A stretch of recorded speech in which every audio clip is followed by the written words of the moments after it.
디센딩 패스웨이입니다. 치료를 하는 데 있어가지고 이론 중요합니다. 특히나 이 파트가 나오면 내가 꼭 그 얘기를 하게 되는 것 같아. 모터 컨트롤, 포스처럴 컨트롤 이런 것만 해도 임상 치료하고 이렇게 상당한 연관성이 있기 때문에 말하기가 편한데 이거부터는 사실은 거의 생 이론이에요. 그래서 이제 필요가 없다라고 느끼는 경우도 또 있을 것 같기도 한데, 이론을 알아야 되는 이유에 대해서 잠깐 좀 말씀을 드리자면, 한 3년 차 넘어갈 때쯤에 치료를 잘 하는 게 내 인생에서 얼마나 큰 도움이 되나 뭐 그렇게 따져볼 수도 있긴 한데, 저 같은 경우에는 당연히 치료 잘해가지고 뭐 겸손하게 표현하면 열심히 했더니 괜찮게 사는 것 같아요. 그것만 가지고도 이렇게 연계 해가지고 결국 뭐 이렇게 강의도 하고 괜찮은 것 같아. 내가 뭐 심리적으로도 만족이 들고 뭐 경제적으로도 뭐 괜찮고 그렇게 되는 것 같아요. 치료를 잘 한다고 누구나 다 뭐 만족스러운 삶을 살지 그거는 잘 모르겠지만, 어쨌든 기본적으로 잘 하면 잘 될 가능성이 높죠. 환자분한테 제공하는 치료도 마찬가지죠. 잘 하면 당연히 성공 확률이 높겠죠. 그런데 이제 그게 한 3년차, 4년차 넘어갈 때가 중요하다고 봐요. 그때부터는 3년차쯤 되면 특히 몸값이 올라가죠. 보통 병원에서 원하는 연차가 딱 3년차예요. PT는 30 있는 3년차, OT는 3년차. 왜냐면 그때가 가장 좀 쉽게 얘기하면 말도 잘 듣고 또 치료도 잘 하는 그런 시기이기 때문에 그래요. 매 타임마다 어떤 환자분이 왔을 때 치료를 못하는 경우는 이제 없는 연차쯤 돼요. 이제 1, 2년차 때는 너무 어려운 환자도 있고 도저히 손을 못 대는 사람도 있었는데, 3년차쯤 넘어가면 일단 어떤 환자가 와도 일단 병원 내에서는 어쨌든 뭐라도 이렇게 능숙하게 뭘 원하는지도 파악하는 게 좀 빨라지고, 타임 소화 능력은 거의 완성이 돼 가는데, 중요한 건 환자가 좋아지냐죠. 그런데 내가 지금 치료하는 환자가 좋아지고 있나? 아직 그거에 대한 배고픔이 있어야 돼, 그때. 그러니까 타임 소화가 완벽하게 잘 된다 그래가지고 만족하고 5, 6, 7, 8년 차를 보내면 10년이 넘어갔을 때 못하는 치료사가 됩니다. 10년 차가 넘어가면 남을 가르칠 수 있을 정도로 해야 되는데, 한마디로 얘기하면 자기보다 낮은 연차가 본인보다 더 많이 알고 더 잘하는 사람이 생기기 시작하죠. 10년 차쯤 되면. 그러면 10년이 되면 나보다 연차가 안 된 사람보다는 그래도 좀 뛰어나야 되는데, 열심히 하는 사람들이 많잖아요. 특히 여기 앉아 계시는 분들 아마 저한테 한 4주 정도 강의만 들었어도 임상에 가시면 나보다 못하는 선배님도 있다고 느끼실 수도 있어요. 못하는 선배님들 많죠? 본인보다 못하는 선배님들 많지 않아요? 내가 그런 선배가 돼서는 안 되겠죠. 근데 왜 다 할 줄 알겠는데 환자가 좋아지지 않을까? 바로 이런 걸 모르기 때문에 그렇습니다. 이론을 그때부터 필요하다라고 느끼셔야 돼요. 환자분을 잡고서 치료해서 30분 동안 뭐 운동시키고 이런 거는 하겠는데 맞게 하는 건가? 이게 제일 궁금하죠. 일단은 좋아졌을 때 내가 좋아지게 한 거 맞나? 이런 거에 대한 거. 그리고 잘 안 될 때 도대체 이걸 어떻게 해야 되는 거야? 이걸 모르기 때문에 그렇다. 이론은 약간 그런 측면에서 필요합니다. 잘 하는 거와 잘 못하는 거는 종이 한 장 차이다, 이런 말이 있어요. 그러니까 운동으로 따지면 잘하는 플레이와 반칙을 하는 플레이는 경계선이 있어요. 여기서 넘어가면 반칙이고 그렇지 않으면 정당한 잘하는 플레이 같아요. 우리가 제가 작년 거를 리뷰하면서 보니까 제가 청소하는 사람을 예로 들었던데, 제가 이제 학회를 운영하는 데 있어가지고 가장 자부심 있는 게 뭐냐면 매일 청소를 한다는 겁니다. 여기 와서 여기 올 때마다 항상 청소를 똑같이 해요. 제가 원래 루틴을 지키는 걸 별로 좋아하지 않는 사람인데, 몸에 잘 맞지 않는데, 여기 와서만큼은 패드, 청소기 돌리고 물걸레질하고 이거를 한 번도 빠짐없이 했어요. 그거를 몇 년, 이제 한 4, 5년 됐죠. 잘 못하는 사람인데 제가 그걸 한다는 내 자신에 일단 놀랐고, 그게 이제 중요한 게 뭐냐면, 청소를 만약에 한다라고 하면, 그러니까 학회를 운영할 때도 마찬가지. 강의를 잘 하고 선생님들한테 잘해주고 뭐 싸게 하고 뭐 이런 게 다 여러 가지 요소가 있겠지만은, 제가 내세울 수 있는 자존심이 바로 잘 닦는다는 겁니다. 딱 그 차이예요. 학회 운영이 잘 되는 데와 그렇지 않은 데의 차이는 바로 그런 거. 청결 이런 데 있는 겁니다. 특히나 음식점이나 뭐 그런 것도 마찬가지죠. 음식을 아무리 맛있게 해도 이런 구석구석이 중요하다. 그러니까 음식을 차리는 것, 음식을 만드는 것도 마찬가지. 고춧가루 넣고 육수 우려가지고 마늘, 고추, 뭐 파 넣어가지고 국물 만들고, 이건 누구나 다 하는데, 정말 잘하는 맛집과 그렇지 못해서 망하는 집은 딱 한두 가지의 비법 차이잖아요. 옛날에 일식 하는 사람을 봤더니 고등어를 이렇게 찜기에다 넣어가지고 젓가락 위에다가 고등어를 올려서 이걸 닫으면 고등어 기름이 이렇게 떨어져가지고 그 간장을 써야만 그 맛이 난대요. 그냥 간장을, 진간장을 사서 넣는 사람과 딱 그 한 가지 차이거든요.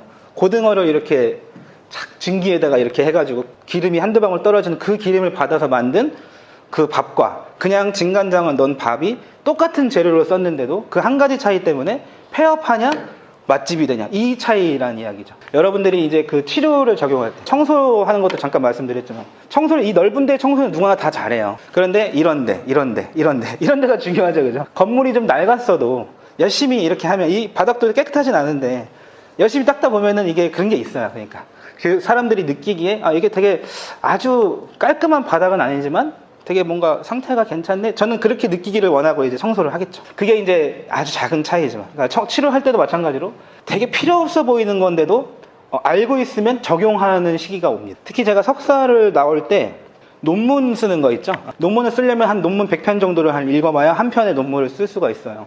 근데 논문을 이렇게 읽어보는데 전혀 동떨어진 거 내용이 막 나오는 거야. 그러니까 처음에는 받아들이기가 어렵더라고요. 도대체 이 논문은 물리치료, 뭐 작업치료 관련된 논문이라 그러는데 이걸 가지고 무슨 임상에 적용하라는 거야, 이렇게 생각하고 논문을, 그때 제가 이제 인정한 거는 그냥 논문은 논문대로 쓰고 임상치료는 치료대로 해야 되겠다, 이렇게 당시에는 생각하고 그냥 논문을 썼던 것 같아요. 여러 날이 또 지나니까 예전에 그 읽어봤던 논문이 치료에 이용될 때가 반드시 오더라고. 또는 환자분한테 그런 코멘트를 날릴 수 있는 그런 기회가 되더라고, 이게. 그럼 남들보다 내가 그래서 석사를 졸업하길 잘했다, 이런 생각이 좀 들었어요. 그러니까 석사 졸업한 사람이랑 전문대만 졸업한 사람이 월급은 똑같은데 말 나오는 게 달라지는 거야. 그 환자분의 이런 라포 형상이나 모티베이션 이끌어내는 데 있어가지고 훨씬 도움이 많이 되더라고요. 그거 한두 개의 차이 가지고 멀스를 발동시킬 수 있냐 없냐의 큰 차이를 만들어냅니다. 그래서 조금 아시는 게 중요하다, 결론은. 내가 오늘 이런 수업을 하려다 보니까 그런 말을 하게 됐어요. 디센딩 패스웨이를 다른 말로 얘기하면 모터입니다. 모터. 운동을 발동시키는 그런 경로를 얘기해요. 메디알 시스템이 있죠. 디센딩 패스웨이의 반대말은 어센딩 패스웨이죠. 어센딩은 뭡니까? 센서리입니다. 센서리는 올라가는, 여기서부터 시작해서 브레인까지 올라가는 개념이고, 디센딩은 브레인에서 내려가는 개념이죠. 뒤로 올라갔다 앞으로 내려간다, 저는 이렇게 그냥 학생들한테 외우라고 얘기하는데, 센서리 경로는 뒤쪽에 있고 모터 경로는 앞쪽에 있어요. 그걸 왜 아셔야 되냐면, 여러분들이 브레인 손상 차팅을 했을 때 이쪽을 다쳤냐 이쪽을 다쳤냐에 따라서 나타나는 증상이 센서리 증상이어도 ACA 임팍션이다 그러면 모터 컨셉으로 치료를 하셔야 되는 거예요. 그 사람은 느낄 가능성이 큽니다. 지금 당장 감각은 없지만 센트럴 서커스 앞쪽에 임팍션이나 헤머리지가 있다 그러면 결국 느낄 가능성이 커요. 그럼 센서리를 많이 제공하면서 치료할 필요가 있어. 근데 뒤쪽 PCA나 세레벨럼 쪽으로 다쳤다 그러면 센서리 제공이 안 될 수 있어요. 그래서 그런 사람들은 구태여 센서리 제공을 많이 해줄 필요가 없을 수도 있다, 뭐 그런 걸로 판단하고 치료를 하시는 겁니다. 그런 차이, 그러니까 내가 이거를 한 번 긁어주더라도 어떤 컨셉으로 여기를 문질러 줬냐, 긁어줬냐, 그거를 정확하게 아시는 게 중요하다는 이야기예요. 메디알 시스템이 나왔습니다. 반대말은 뭐겠습니까? 라테랄 시스템이겠죠, 그죠? 메디알, 라테랄. 메디알 시스템은 신체에서도 메디알입니다. 메디알. 안쪽에 있는 이런 것들을 담당하는 시스템이 바로 메디알 시스템이에요. 여기 포스처럴 컨트롤. 포스처럴 컨트롤 딱 하면 트렁크 파트가 생각납니까? 펠비스에서 뭐 한 트렁크 정도다, 이렇게만 생각하셔도 좋겠어요. 이것이 바로 메디알, 그리고 베스티뷸라, 폰틴 레티큘라, 프록시말 파트, 메인테니어 업라이트, 트렁크, 다 그런 계열의 말들이죠. 그쪽 파트를 보통 얘기하는 게 바로 메디알 시스템이 담당하는 구역이다. 메디알 시스템의 풀네임은 바로 이겁니다. 벤트로 메디알 시스템입니다. 벤트로 메디알 시스템. 어떤 책에는 그냥 메디알 시스템 이렇게 그냥 적고 넘어가는 데가 있고, 괄호치고 벤트로 그 다음에 메디알 이렇게 적는 데도 있고, 벤트로 메디알 이렇게 적는 데도 있어요. 근데 풀네임은 벤트로 메디알 시스템입니다. 무슨 벤트랄이고 무슨 메디알이냐 봤더니 스파이널 코드에서의 분류법이었어요. 벤트랄, 전체 스파이널 코드의 앞쪽, 벤트랄 파트, 메디알 파트, 여기에 몰려있는 게 바로 벤트로 메디알 시스템이에요. 반대말은 뭡니까? 돌소 라테랄 시스템이겠죠, 그죠? 그럼 걔네들은 어디 있겠어요? 도잘, 라테랄, 한 요점이 있겠죠? 루브로 스파이널 트랙 하고 코티코 스파이널 트랙 두 가지는 돌소 라테랄 시스템에 들어갑니다. 이따 나오겠죠? 자, 여기 보니까 텍토 스파이널 트랙, 베스티뷸로, 레티큘, 이거 어디서 봤습니까? 어디서 본 적 있죠? 학부 때 여러분들이 본 것들이야, 이거. 익스트라 피라미달 트랙에 들어가는 경로들입니다. 익스트라 피라미달 트랙의 특성은 뭡니까? 입실라테랄하게 동측으로 떨어진다는 이야기예요. 동측으로. 코티코 스파이널 트랙은 어떻게? 데커세이션 된다 그래요. 입실라테랄, 컨트롤라테랄, 이것도 이 신경계에 약간 미친 사람들은 그런 거를 따져요. 왜 바로 떨어지고 왜 한번 거칠까? 이거 왜 그럴까요? 이거 바로 전달 속도입니다. 전달 속도. 라테럴 시스템이 데커세이션 돼서 길게 돼 있잖아요. 이건 짧게 떨어지잖아요. 그러니까 무슨 얘기예요? 짧게 떨어지는 애들이 먼저 발동된다. 길게 가는 애들이 나중에 발동된다. 그럼 제가 맨날 강조하는 운동 동원 순서를 이론적으로 증명하는 게 바로 그 시스템을 얘기하는 거예요. 환자분이 어디를 다쳤느냐에 따라서 이제 어떻게 할지 이런 계획들이 좀 세워지는 거, 이런 걸 알므로써. 어떤 분들은 오른쪽을 수술해가지고 여기가 이렇게 아직 그 플라스틱 서저리 하기 전에 크레니오토미 해가지고 라이트 쪽이 다쳤는데 라이트 헤미플레이션 이런 분들이 있어요. 그런 분들은 여러분들이 뭐를 중점적으로 보셔야 되냐면 우울증을 중점적으로 보셔야 돼요. 일단 여러분들 스트로크 환자 보실 때 우울증을 잘 봐야 된다는 거 배워본 적 있습니까? 스트로크라는 단어 자체가 스트로크잖아요. 이렇게 한 방에 빡 온단 말이야. 잠깐 자고 일어났어. 환자분은 쓰러진 순간은 기억을 못 하겠죠, 당연히. 잠깐 자고서 그동안에 이제 구급차 막 해가지고 수술하고 했겠죠. 그리고 이제 눈을 떴는데 며칠 지난 것 같아. 일어나려고 그랬더니 몸이 안 움직여. 이거잖아요, 이거. 그러니까 얼마나 마음이 안 좋겠어요. 그래가지고 이제 어쨌든 받아들이고 뭐 이렇게 이게 이제 뇌졸중입니다. 뭐 이렇게 해가지고 설명 듣고 뭐 내가 그렇게 됐구나. 그리고 이제 정신 차려가지고 바깥으로 이제 그래도 병실을 한번 돌아보려고 나왔는데 이 거울 보니까 내가 여기 수술을 받았구나. 근데 오른쪽에 마비가 왔구나. 이렇게 됐어. 근데 이제 어떤 사람은 내가 오른쪽 수술했네. 오른쪽 이게 바로 편마비라는 건가? 이러고 이제 밖에 나갔는데 다른 사람들은 다 이쪽 수술했는데 이쪽 마비인데 나는 이쪽 수술했는데 이쪽 마비야.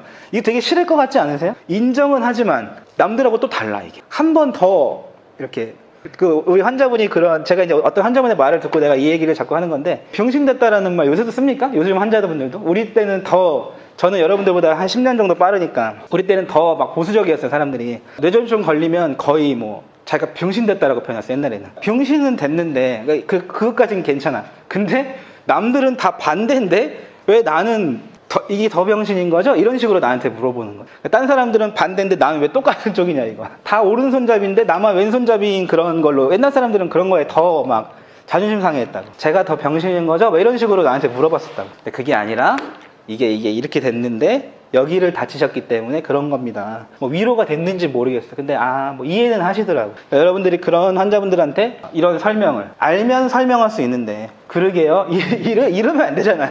그러게요? 그럴 수 있지 않겠어요?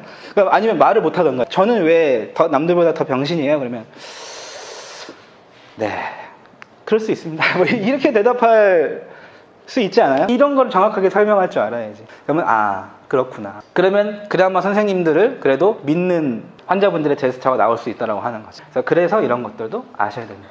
또 나왔죠? 익스텐서, 프록시말. 우리 학교에서 표현하기로는 익스텐서란 말을 쓰지 않죠. 이것도 옛날 말이기 때문에 익스텐서. 지금 업라이트라고 표현하죠. 업라이트. 옛날에는 구부렸다 펴는 것만 알았지만 이제는 업라이트. 이거를 아셔야 됩니다. 엔티그래비티 당연하죠. 이게 다 같은 말이죠. 프록시말, 메디알 시스템, 프록시말 파트, 엑시얼 파트, 서브코티컬 레벨, 비인지적이다. 다 같은 말이죠. 텍튬이 뭔지 아십니까? 텍튬 어디 있는 거예요? 미드브레인에 있어요. 미드브레인의 뒤쪽에 있어요. 뒤쪽. 미드브레인은 앞쪽보다 뒤쪽이 중요한데 뒤쪽이 중요한 게 다 몰려 있어. 미드브레인 앞쪽에 뭐가 있냐면 서브스텐셜 니그라가 있습니다. 서브스텐셜 니그라가 뭐예요? 예전에 이것도 되게 중요한 약간 그런 이슈가 됐던 이론이에요. 원래 베이자 강글리아에 카우데이트 뉴클레우스, 푸타멘, 글로버스 펄리두스, 서브달라믹 뉴클레우스, 그리고 서브스텐셜 니그라 이렇게 분류한다고. 이제 사람들이 다 베이자 강글리아에 서브스텐셜 니그라가 있다 이렇게 생각하고 살았어요. 근데 뇌해부를 해봤더니 실제 서브스텐셜 니그라의 핵은 미드브레인에 있더라. 이게 당시 논문이 나왔을 때 상당한 이슈였어요. 한 15년, 20년 전 건데 그렇구나 막 그런 게 있었어. 서브스텐셜 니그라는 말 그대로 색깔이 어두운 흑색질이기 때문에 흑색질이라는 말이 붙었죠. 그래서 그거를 해부학적으로는 중뇌에 있지만은 기능적으로 베이자 강글리아에 속해 있다. 그게 그 논문의 결론이었어. 그래서 그냥 그렇게 알고 살았어요. 그게 있고, 그 다음에 레드 뉴클레우스라고 루브로스파이널 트랙의 오리진 파트. 그게 미드브레인의 앞쪽에 있습니다. 그러니까 미드브레인 파트도 어떻게 보면 상당히, 그러니까 흑색질을 다치면은 파킨슨병이 오잖아요. 파킨슨병의 가장 주된 그 증상은 트렁크 파트입니다. 트렁크 파트가 잠기기 시작하는 게 문제예요. 그 파킨슨 환자분들을 치료하실 때도. 그러니까 결국에는 미드브레인은 그런 쪽에 관련이 많다. 그래서 앞쪽은 그런 포스처럴적인 어떤 요소들이 있는 거고 뒤쪽이 상당히 기능적으로 중요해요. 뒤쪽에는 텍툼이 제일 위에 있고 슈페리어 콜리큘러스가 있고 그 밑에 인페리어 콜리큘러스가 있어요. 걔네들은 뭐 하는 애들이에요? 슈페리어 콜리큘러스는 시각을 담당하고 시각. 레날에서 이렇게 들어와서 망막에서 들어와가지고 시신경이 미드브레인으로 연결해주죠. 그 다음에 어디로 갑니까? 라테랄 제니큘레이터 바디. 살라무스의 제니큘레이터 바디로 가서 어디로 가는 거야? 17번 영역으로 이렇게 올라간다고. 그 첫 번째로 받아들이는 데가 바로 슈페리어 콜리큘러스입니다. 인페리어 콜리큘러스는 뭐야? 청각을 담당합니다. 청각. 귀에서 베스티블 코클레아에서 이제 받는 거죠. 코클레아가 어디로 맨 처음에? 인페리어 콜리큘러스로 들어갔다가 메디알 제니큘레이터 바디 살라무스에 지나서 어디로 들어가요? 44번 베리니케 영역. 그 다음에 말하는 거는 브로카 영역으로 이게 내려주는 거죠. 그 다음에 42번 이런 것도 다 청각에 관련된 영역들이에요. 주로 이제 템포랄 쪽에 있죠. 재밌는 거는 귀는 템포랄에 있고 시각은 뒤에 있다라는 겁니다. 이것도 되게 어떻게 보면 중요한 건데 시신경을 좀 더 늘려놓은 경향이라고 보시면 돼요. 그만큼 중요하다는 거지. 왜냐면 시각이 70%의 센서리를 받아들이기 때문에 어딘가 다쳐도 웬만하면 연장하게 하려고 길게 빼놓은 거라고 보시면 돼요. 길게. 그러니까 다른 데는 다 자기 영역에 있는데 시각만 저 뒤로 빼놨어요. 아니면은 뒤쪽은 앞쪽보다 다치기가 조금 덜하니까. 뒤통수를 맞는 경우가 많지 않고 보통 다치면 앞쪽으로 많이 다치니까 뭐 그래서 그래. 누가 만들었는지 하여튼간. 그런데 슈페리어 콜리큘러스와 인페리어 콜리큘러스는 이렇게 생겼어. 위, 아래 이렇게 동그라미 두 개가 있어. 그러면 좌우 이렇게 네 개가 있겠죠? 동그라미 네 개가. 동그라미 네 개가 있는데 이 네 개가 각각 이렇게 분리되어 있는 게 아니라 교집합처럼 이렇게 합쳐져 있다고. 이렇게 교집합처럼. 중례를 딱 해보면 동그라미 4개가 분리되어 있는 게 아니라 네잎클로버처럼 이렇게 연결되어 있단 말이에요. 왜 그럴까? 그게 중요하죠. 시청자 여러분 안녕하십니까? 이 시청자 여러분이 뭡니까? 시각과 청각을 동시에 보겠다는 거예요. 동시에. 그 다음에 그 위에 택툼이 바로 있어요. 택툼의 역할은 라이팅입니다. 라이팅. 야 이거죠. 이거죠.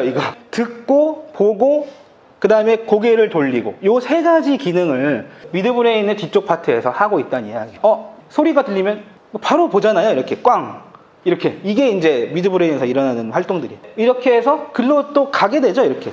그래서 보통 택툼은 내비게이터라고 표현합니다. 내비게이터. 내 몸을 이끄는 그런 기관이에요. 그래서 듣고 보고 쳐다보고 움직이고 이런 식으로 되어 있다. 팔까지 뻗으면 이제 리칭 앤 그래스핑이 되는 거죠. 그런 파트와 리칭 파트 이렇게 좀 연결이 되는 거예요. 미드브레인의 어떤 그런 라이팅 파트를 다쳤을 때 치료법이 조금 달라져야 된다는 얘기예요. 보통 우리가 이렇게 일을 환자분들 자 고개 들어 이렇게 하겠죠. 이렇게 오자마자 앉혀가지고 자 이거부터 하겠죠. 그죠? 여기다 붕대 감아가지고 그게 제일 웃겨요. 여사님이 이렇게 감아가지고 휠체어에다 연결해가지고 이러고 다니잖아요. 이러고.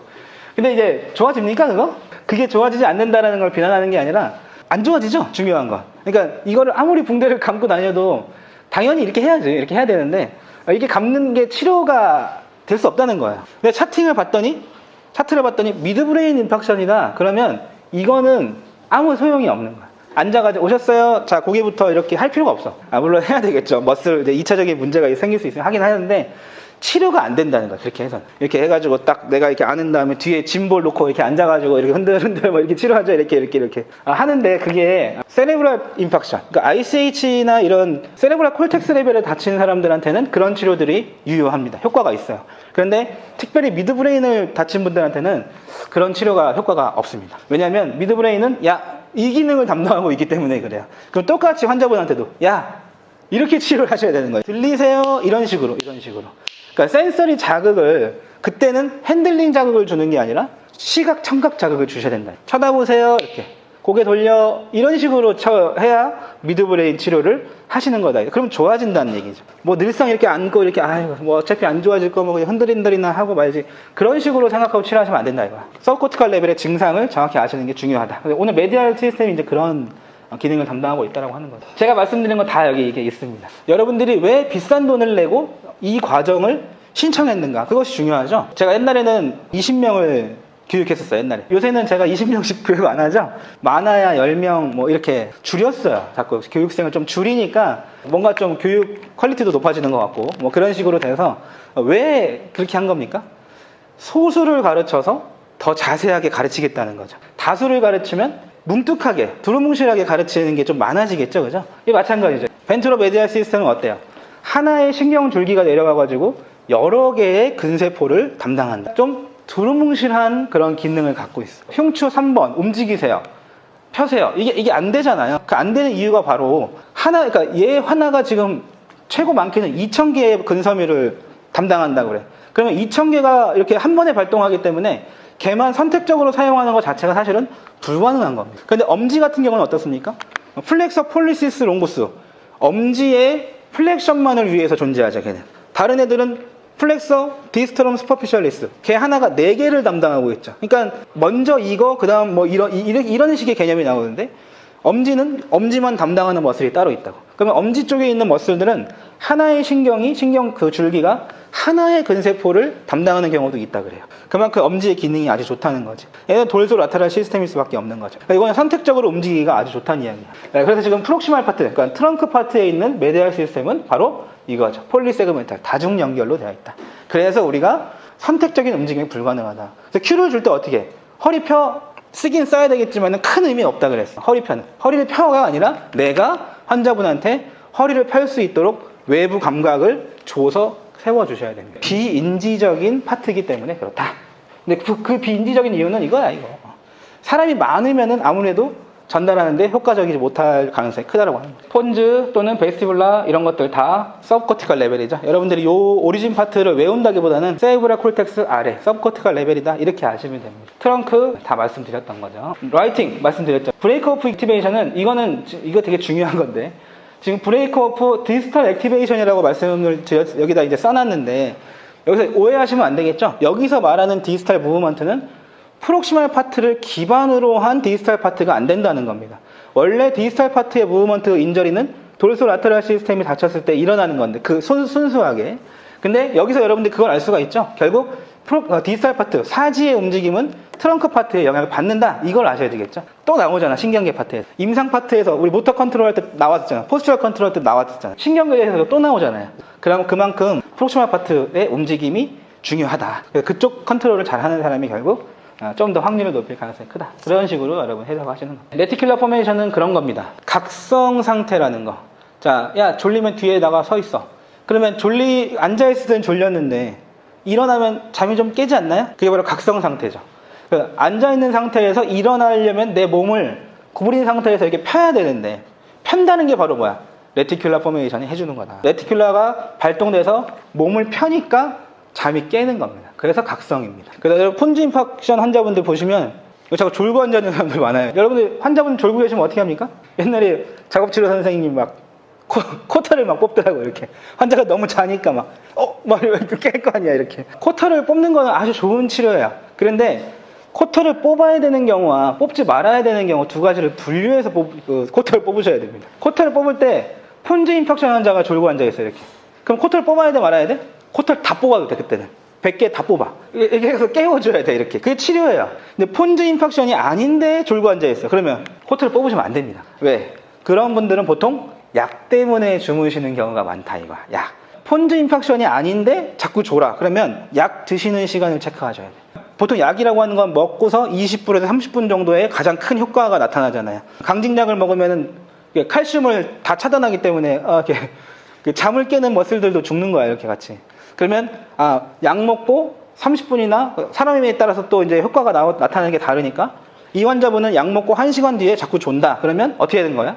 치료 시간을 바꿔주셔야 돼요. 치료 시간을 바꾸는 것도 그런 테크닉을 가지고 치료 시간을 바꿔주시면 아주 좋겠죠. 여러분들이 코털을 뽑을 거냐, 치료 시간을 바꿀 거냐를 여기에 임팍션이 있냐 없냐에 따라서 결정하십니다. 레티큘러 포메이션은 이런 애들이에요. 이런 애들. 여기 보시면 개구리하고 도마뱀이 나와 있어요. 도마뱀이 걷는 거 보셨어요?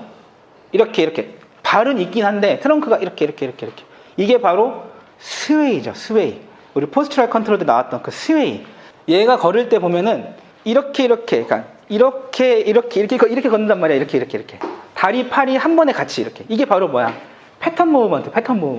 그 악어들도 이렇게 걸어요. 이렇게 보면은. 여러분들 이제 혹시나 이제 궁금하시면 한번 유튜브 같은 거 찾아보세요. 그러면 걔네들은 팔, 다리를 따로 움직이는 게 아니고 같이 이렇게. 한 쌍으로 움직인다. 한 쌍으로 움직일 때 스웨이가 나타난다를 잘 아셔야 됩니다. 우리가 이제 가끔 환자분들 이렇게 암스윙 가르친다고 지팡이 잡게 한 다음에 이렇게 오른발 나갈 때 지팡이 밀어져가지고 이게 패턴 무브먼트 가르칠 때 있죠. 이렇게 패턴 무브먼트를 가르치는 건 아주 좋아. 근데 여러분들이 이 도마뱀을 상상하면서 그 패턴 무브먼트를 가르치셔야 돼요. 패턴 무브먼트대로 움직이니까 어떻게 되더라? 스웨이가 증가하더라. 이걸 아셔야 돼요. 그러면 내가 패턴 무브먼트를 가르친 환자의 스웨이가 증가할 수도 있다는 걸 알아주셔야 돼요. 패턴 무브먼트 자체를 가르쳐 주는 건 좋은데 그 가르쳐 주고 나서 자 수고하셨습니다 이렇게 하시면 안 된다 이거야. 그러니까 패턴 무브먼트를 가르쳐 주고 나서 그 다음 어떻게 서로 분리되는 움직임도 같이 가르쳐 주셔야 돼.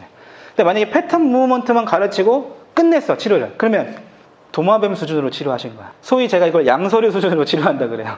환자를 양서류 수준의 무브먼트로 만들어 놓은 거예요. 패턴 무브먼트만 만들어 놓고 끝낸다는 거는. 그 패턴을 가르쳐 가지고 이제 팔다리를 잘 흔들게 됐으면 그 다음에는 원래 정상 메커니즘, 원래 암 스윙이 나타나는 자세를 반드시 알려주셔야 됩니다. 그런 개념을 가지고 요거를 대하시는 게 중요해요.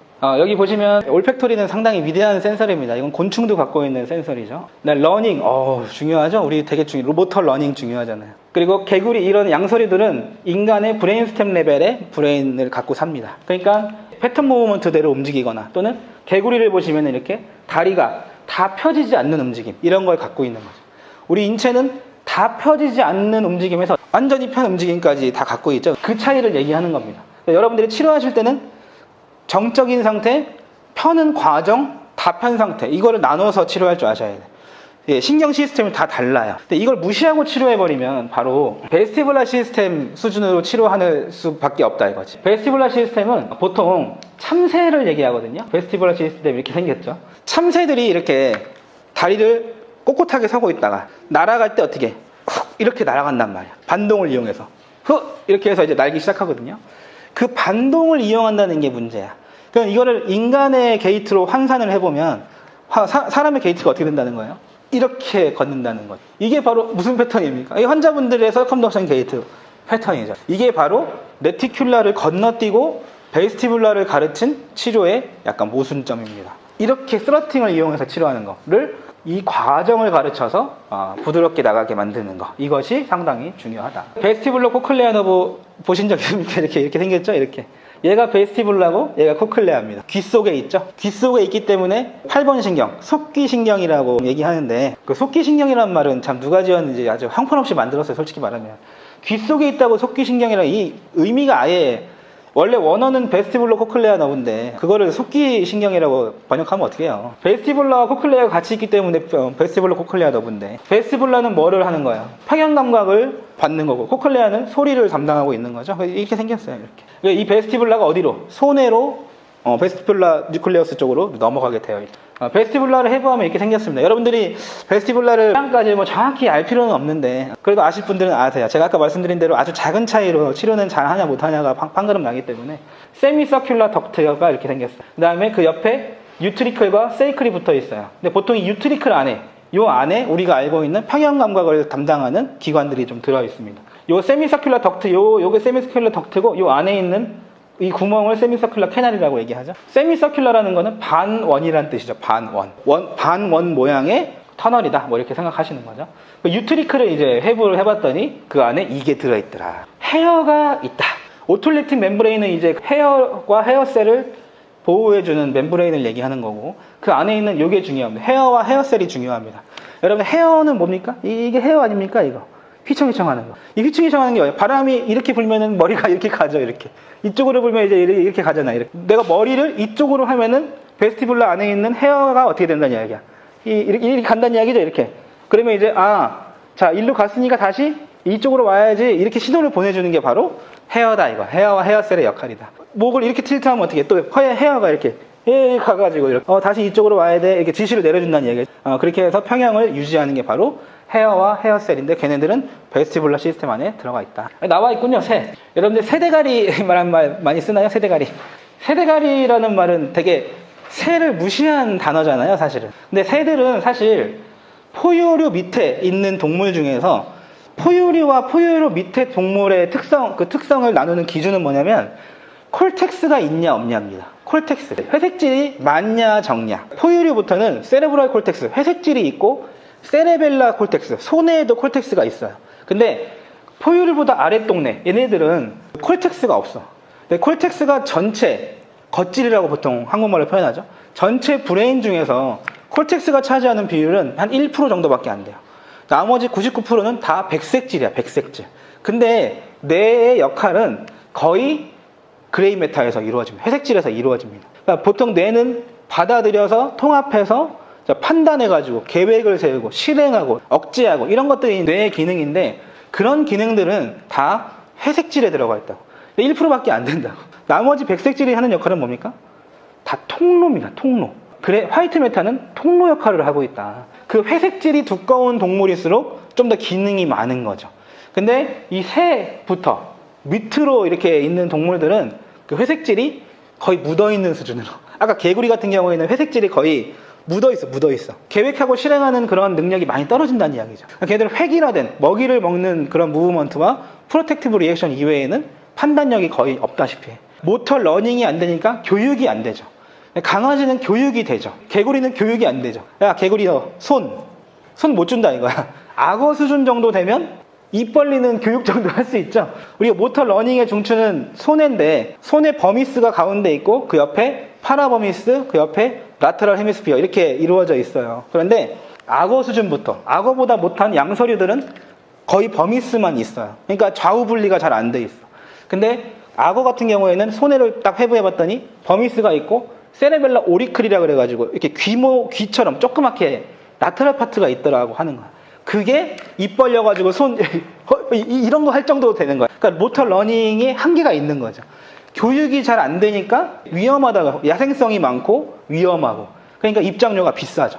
강아지 쇼 하는데 누가 입장료 내고 보겠어요, 그거를. 악어 쇼 정도는 돼야 입장료 내고 보는 거잖아요. 그러니까 그만큼 모터 러닝이 안 되는 동물의 쇼를 보여주기 때문에 입장료가 비싼 거다. 그건 바로 손의 모터 러닝 기능이다. 겉질이 없는 그 동물 중에서는 이 새가 그나마 손해가 가장 발달한 그런 동물입니다. 손해가 발달하니까 베스티뷸라도 발달한 거예요. 아까 개구리는 다리를 다 펴지 못한다 그랬는데 얘네들은 다리를 딱 펼 수가 있어요. 그 다음에 이제 뭐 꼬리가 있고 세퍼레이트 펠비 카우달, 꼬리와 펠비스가 분리돼 있고 그러면 움직이기가 훨씬 좋다는 거죠. 중요한 거는 바짝 서는 머슬, 바짝 서지 못하는 동물과 바짝 서는 동물을 비교했더니 뭐의 존재라는 거예요? 햄스트링 머슬이 있냐 없냐의 차이였다. 그러니까 여러분들 이걸 가지고 뭐를 해석하는 거야? 바짝 서는, 내가 우리 환자를 바짝 세우려면 어떤 머슬이? 햄스트링 머슬이 키포인트다. 이거를 아시는 겁니다. 진화론을 통해서 그런 거를 여러분들이 캐치를 해내시는 거예요. 햄스트링 머슬 중요한 거. 이건 베스티뷸러 시스템의 역할이다. 벤트로메디얼 시스템이 다쳤을 때 봤더니 피딩이 잘 안 되고 엘보 스피네이션이 잘 안 된다는 이야기죠. 갑자기 뚝 떨어지는 거 이런 움직임도 있고 엑시얼 축 이런 거 가다 부딪힌다 이런 거 중심이 안 잡히니까 라이팅 리액션이 안 된다 이런 것들이 있었다. 우리가 알고 있는 익스트라 피라미달 트랙은 4개를 학교에서 배웠지만 실제로 해부해봤더니 26가지나 있습니다. 이것도 우리가 알고 있는 것만 26가지예요. 우리 뇌는 10%밖에 아직 정복을 못했다 그러죠. 무궁무진하죠 아직은. 반대되는 라테럴 시스템은 지금까지 제가 말씀드린 거에 다 반대방이에요. 반대. 코티코 스파이널 트랙과 루브로 스파이널 트랙입니다. 디스탈 파트 머슬이다. 손발이다. 브레이크 오프 액티베이션. 분리 동작이 가능하다. 제가 아까 설명드렸던 대로 돌소 라테럴 뒤쪽 바깥쪽에 있다. 아까 폴리 세그멘탈이었는데 지금 올리고 세그멘탈. 하나의 신경세포가 아주 적은 수의 근육세포를 지배하고 있기 때문에 분리 동작이 용이하다는 거죠. 인지적인 큐에 반응할 수 있고 단독적인 움직임을 가져갈 수가 있다. 싱글 조인트, 중요한 얘기죠. 하나의 관절만 관장하고 있다. 컨트롤 라테럴하다. 크로스 된다. 데커세이션 된다. 디지털 파트, 플렉서 다 했단 말이죠. 브레이크 오프 액티베이션 무브먼트 만들어낼 수 있다. 인지적인 큐에 반응한다. 플렉서, 특히 루브로 스파이널 트랙 같은 경우에는 플렉서를 갖다가 익사이테이션 할 수 있다. 그러니까 강아지한테 그래 어떻게 플렉션, 손 주죠 이렇게. 달릴 때 악어가 이렇게 가는 플렉션 말고 딱 한 팔만 줄 수 있는 거. 악어한테 야 손 그러면 악어가 손은 줄 수도 있어. 손은 줄 수도 있는데 발도 같이 줘야 돼 이렇게. 이게 패턴 무브먼트예요. 그런데 강아지는 어때? 손만 딱 주죠 이렇게. 그게 바로 분리 동작이에요. 손 주고 말도 이렇게 패턴이 아니라 4개의 다리가 각기 잘 움직인다. 손의 주름 문제도 있었고 앞쪽에 뇌가 더 크다. 무브먼트가 좋다라는 거, 앞쪽에 뇌가 더 크다는 거. 본능적인 거보다는 인지적인 게 더 크다. 그게 이제 앞쪽 브레인이 더 크다라는 그런 좋은 말이 나왔죠. 포유류는 나무 밑을 지나면서도 그림자를 느낄 수 있다. 그러니까 여러 가지 멀티태스킹이 가능하다는 거죠. 이 멀티태스킹이 가능하다는 것도 여러분이 치료할 때 참고하셔야 돼요. 환자분한테 항상 멀티태스킹을 줄 아셔야 돼요. 자, 오른발 이렇게 치료하는 게 아니라 자, 걸으세요 이렇게 하시는 게 아니고 오늘 어떤 특정 머슬을 가지고 걷는 거를 가르치려고 하면 그렇게 한 발 한 발 이렇게 가는데 이제 어느 정도 걸으시는 분들한테는 태스크를 가서 주임님한테 펜 빌려오세요. 이런 식으로 태스크를 주시는 거예요. 제일 잘생긴 사람한테 가서 하이파이브 하고 오세요. 그러면 막 입력이 되잖아요. 제일 잘생긴 사람 찾아야 되잖아요, 일단. 그런 게 멀티태스킹이에요. 그러면 여러분들이 치료할 때도 마찬가지로 자, 이렇게 MP 그립 잡아가지고 뭐 이렇게 해서 하이퍼세나 그립으로 이렇게 올리세요. 그러면 그거에만 집중하면은 이렇게 하는데 그러다가 내가 나중에 좀 능숙한 사람한테 자, 올렸더니 룸바 파트가 이렇게 올라가지 않나요? 그럼 룸바를 봐.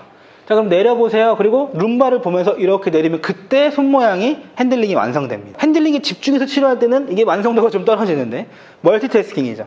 무브먼트를 보면서 이렇게 했더니 이제 핸들링이 되게 자연스러워지는 거야. 치료 성장도 마찬가지죠. 바로 이런 거죠. 멀티태스킹. 이런 것도 여러분들이 잘 참고해서 이용해서 치료하셔라. 자, 대뇌 역할을 봤더니 목 쪽에 21%의 신경이 집중되더래요. 근데 목 쪽에 있는 신경은 다 뭡니까?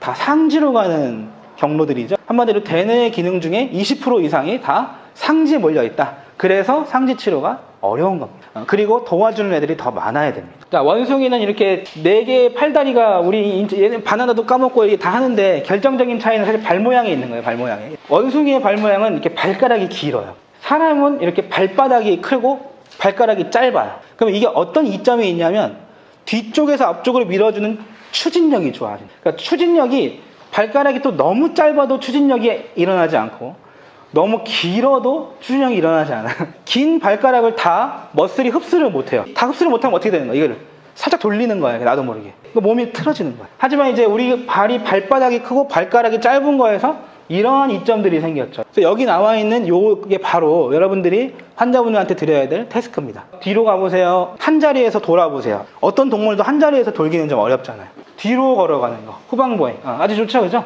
후방보행 자체가 좋은 건 아닌데 이 동작이 좋아요. 이 동작이. 꼬리가 없는 사람이 세지탈 플랜에서 뒤쪽으로 다리를 가져가는 거. 이거 아주 여기서부터 추진력이 나오는 거 아니겠습니까? 그러니까 내 몸에서 다리를 뒤로 가져갈 수 있는 능력이 바로 앞으로 갈 수 있는 원동력이 되는 거예요. 그래서 그 능력을 반드시 가르쳐 주셔야 됩니다. 하이퍼 익스텐션 꼭 시켜줘라.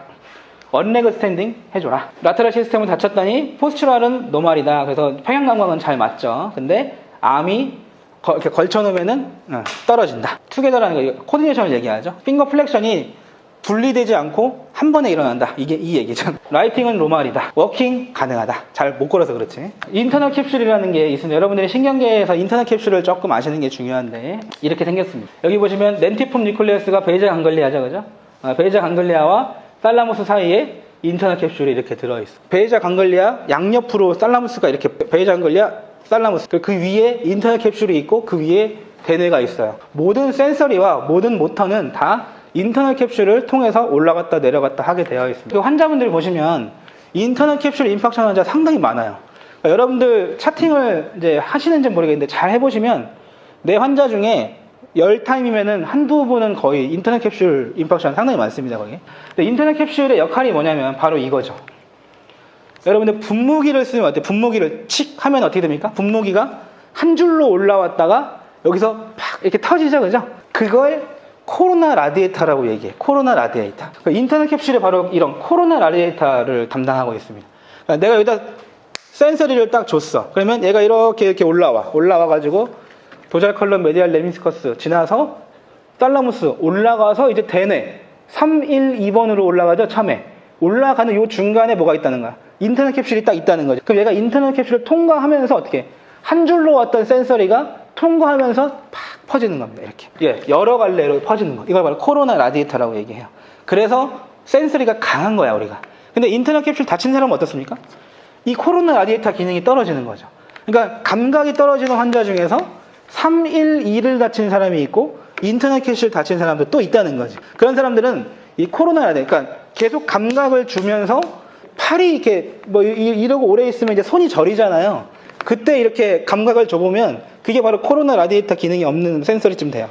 지금 이렇게 탁 하면은 이게 느끼는데 이 저린 상태에서 누르면 뭔가 감각이 없지는 않은데 너무 명확해. 탁 하면은 요 근처에 있는 이건 다 같이 반응하는 게 아니라 너무 좁은 영역에서의 센서리가 들어온 느낌이라고. 하여튼 그런 야리야리한 그런 느낌들이 있어요. 그런 느낌이 바로 이 코로나 라디에이터가 활성화되지 않은 그런 느낌 정도 됩니다. 자, 그런 것들도 여러분들이 한번 고려해서 치료해 주실 필요가 있다. 피라미달 트랙은 이렇게 많습니다. 하여튼 더 할 말이 많지만 시간이 많이 갔으니까 이론 수업은 여기까지 하고 잠깐 쉬었다가 55분부터 실습하도록 하겠습니다. 잠깐 쉬겠습니다.